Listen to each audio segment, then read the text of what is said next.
여러분 안녕하십니까? 그저 열리는 열매는 없습니다. 탐스러운 열매는 오랜 기간 끊임없는 땀 흘림의 결과로 얻어지는 것입니다. 지금부터 경영경제 상식 문제풀이 및 강의를 시작하도록 하겠습니다.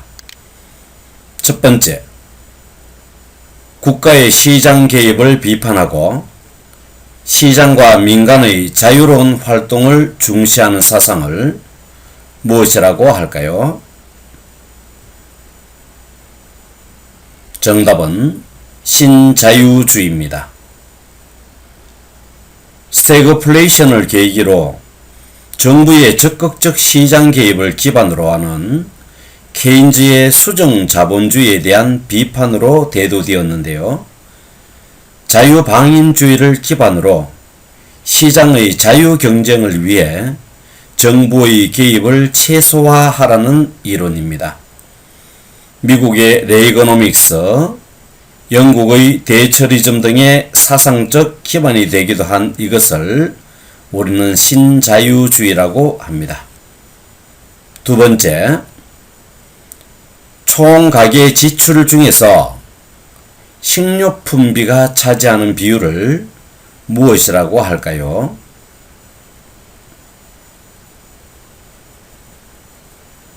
정답은 엥겔 계수입니다. 독일의 통계학자 엥겔이 발견하였는데요. 식료품은 필수품이기 때문에 소득 수준과 상관없이 반드시 소비해야 한다는 것이죠. 소득이 높아질수록 소득에서 차지하는 식료품의 비율은 적어지게 되고, 그러므로 저소득 가계일수록 식료품비가 차지하는 비율이 높다는 이론입니다. 일반적으로 엥겔 계수가 0.5 이상이면 후진국으로 분류되어집니다.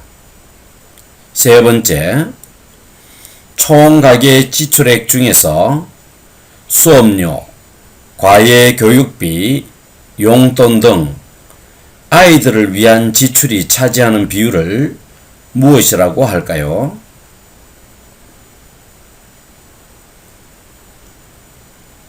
정답은 엔젤 계수, 엔젤 코에피션트가 되어집니다. 어린 나이는 우리의 엔젤이죠.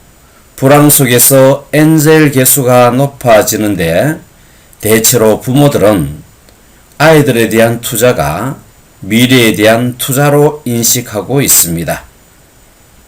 네 번째, 펀드의 성과를 측정하는 대표적 계수로 특정 기간 펀드의 초과 수익률을 위험도로 나눈 값을 무엇이라고 할까요?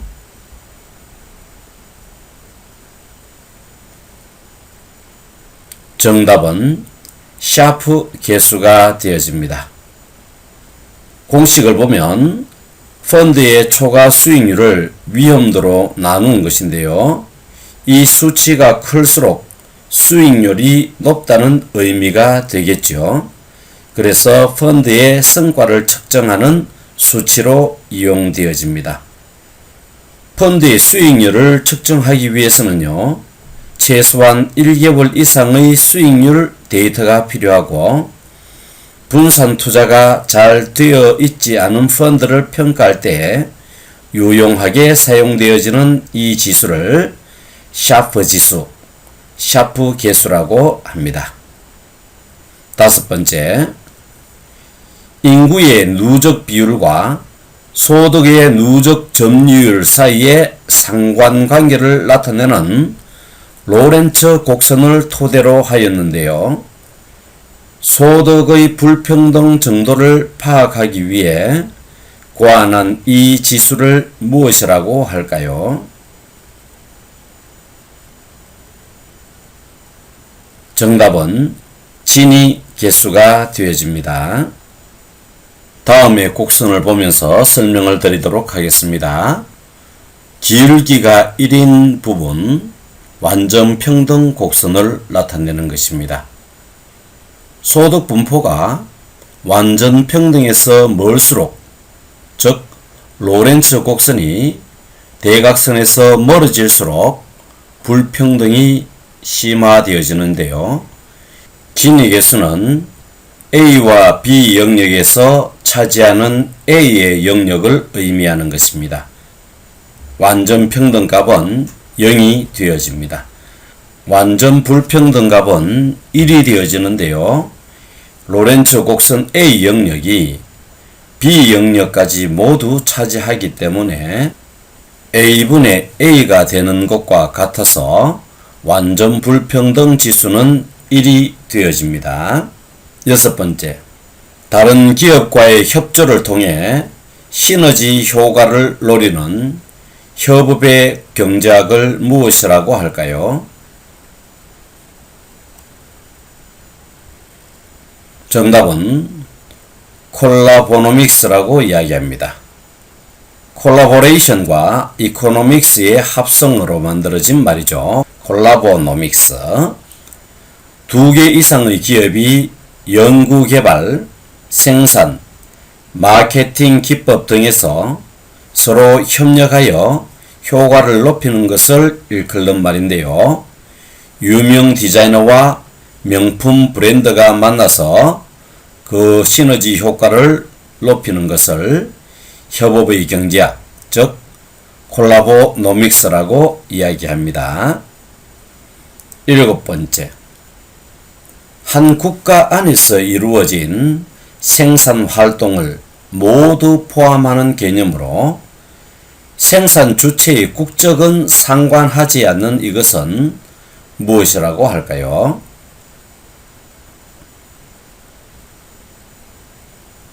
정답은 GDP, 국내 총생산이 되어집니다.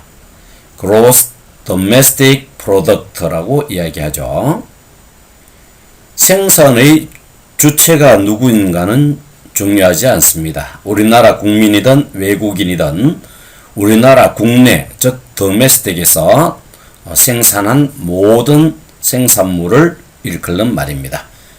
글로벌 사회로 변화하면서 국내 총생산, 즉 GDP에 대한 의존도가 높아졌다고 볼 수 있습니다.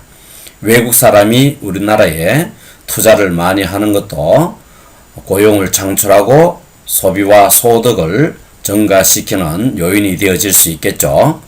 그래서 글로벌 시대에서는 GDP, 국내 총생산이 더 중요시 되어지고 있다고 합니다. 여덟 번째, 일정 기간에 한 국가의 국민이 국내외에서 생산한 최종 생산물의 총 시장 가치를 화폐 단위로 나타낸 것을 무엇이라고 할까요?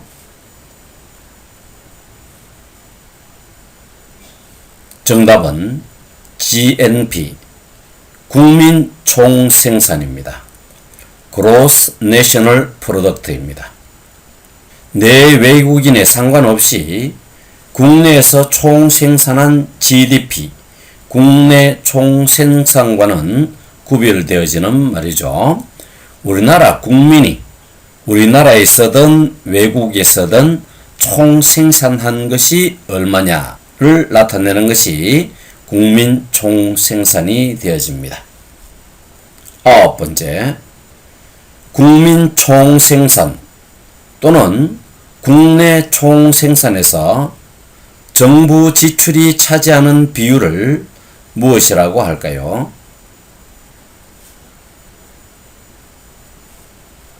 정답은 프리덤은 비율이 되어집니다. 미국의 통화주의자 M. 프리덤은 교수가 제시했는데요.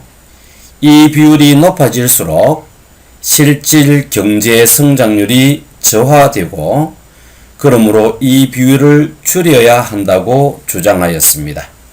이 주장에 의하면 경제 활성화를 위해 작은 정부가 되어야 된다는 것을 강조한 것이죠. 경제를 활성화하기 위해서는 기업의 프리, 자유를 많이 줘야 되겠구만. 프리드만, 그 해결책은 바로 프리드만. 그래서 만들어진 비율이 프리드먼 비율은 아닙니다. 프리드먼이라는 교수가 제시했기 때문에 프리드먼이라는 이름이 붙여진 것입니다.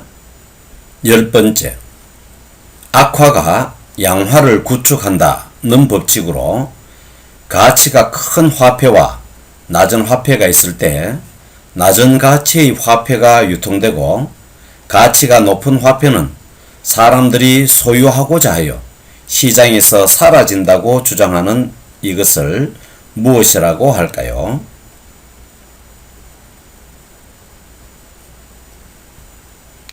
정답은 그레샴 법칙이 되어집니다. 16세기 영국의 금융가 그레샴이 제창하였는데요. Bad money drives out good 이라는 용어에서 나온 것이죠. 시중에 만원짜리는 유통이 많이 되는데 5만원짜리는 구경하기가 어렵습니다. 사람들이 보유하고 또 지하경제로 흘러가고 있다고 추측을 하고 있습니다. 그 말이 정말로 그레샴 법칙입니다. 11번째, 실물 경제의 활발한 움직임도 없는데 가격이 오르고 투기가 심해지면서 일시적 호황이 되는 현상을 무엇이라고 할까요?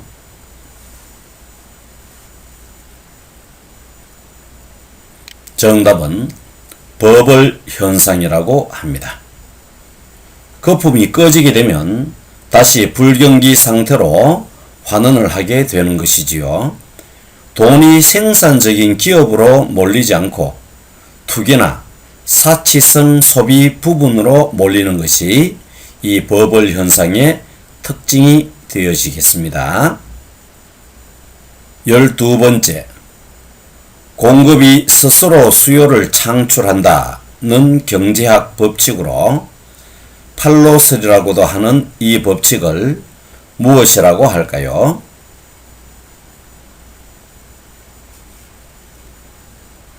정답은 세이의 법칙이 되어집니다. 프랑스의 경제학자 세이의 이론인데요. 재화를 공급하게 되면 여기에 참여한 생산요소 제공자들의 소득이 증가하게 되어지고 또 여기에서 얻은 소득으로 소비, 수요를 유발시켜 공급 과잉이 일어나지 않는다는 이론입니다. 이는 수요를 고려하지 않은 공급 과잉으로 1930년대 경제 대공황을 야기시켰다는 비판을 받고 있습니다. 공급이 세이합니다. 무엇이라고 세이하느냐? 나는 스스로 수요를 창출한다. 세이의 법칙입니다. 13번째, 소득과 주거비 지출과의 관계에 대해 정리한 이론은 무엇일까요?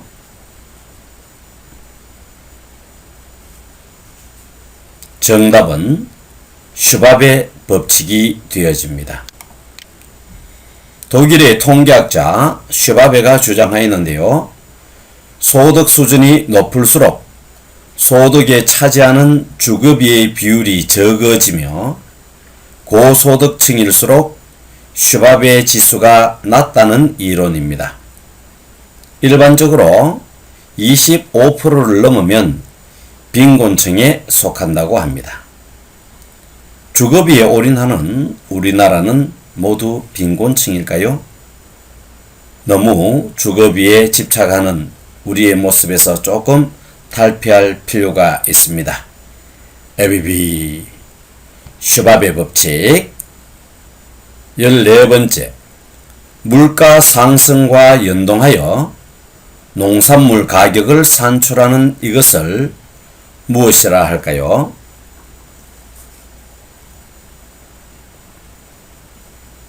정답은 페리티 가격이라 합니다. 농산물 가격을 물가 상승과 연동한다는 이야기인데요. 페리티란 균형 잡힌이란 뜻을 가지고 있습니다. 페리티 지수는 전년 대비 농산물 총 구입 가격의 등락률을 나타내는 것이고요. 페리티 가격은 농산물 총 구입 가격을 고려해서 현재 농산물의 가격 기준을 산출한 것을 페리티 가격이라 합니다. 여기서 핵심적인 것은 현재 물가 상승률을 고려하여 농산물 가격을 산출한다는 것이죠. 페리티 가격.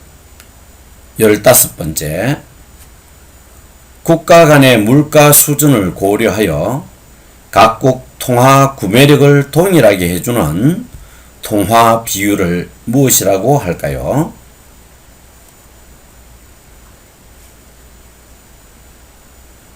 정답은 PPP, 구매력 평가 지수가 되어집니다. Purchasing Power Parity가 되어지죠. 예를 들면 햄버거 하나가 우리나라는 1,000원, 미국은 1달러로 구매할 수 있다면 이때 통화 비율은 1대 1000이 되어질 수 있겠죠. 그러던 중 이 햄버거의 가격이 우리나라에서는 1200원으로 구입할 수 있고 미국은 1달러로 그대로 구입할 수 있다면 1대 1000에서 1대 1200의 비율로 변화되어진다는 것이죠. 그래서 통화의 비율을 국가의 물가 수준 그리고 구매력에 따라서 평가하는 것을 PPP라고 이야기할 수 있겠습니다. 절대적 구매평가와 상대적 구매력 평가가 있는데요. 절대적 구매력 평가는 한 나라의 물가 수준에 따라 환율이 결정되어진다는 것이고요. 상대적 구매력 평가는 환율의 변화율은 자국과 외국의 물가 상승률의 차이가 같아야 한다는 것이 상대적 구매력 평가가 되어집니다. 각국의 통화의 상품에 대한 구매력 변화가 발생하면 환율도 변동해야 한다는 것이겠지요. PPP, Purchasing Power Parity, 구매력 평가 지수입니다. 준비 없이 언제까지나 따뜻한 이불 속에 있을 순 없지 않습니까? 내디딘 한 걸음, 내일의 따뜻한 보금자리가 우리를 기다리고 있습니다. 지금 한 걸음을 내디딘 당신은 바로 승리자입니다. 대단히 고생 많이 하셨습니다.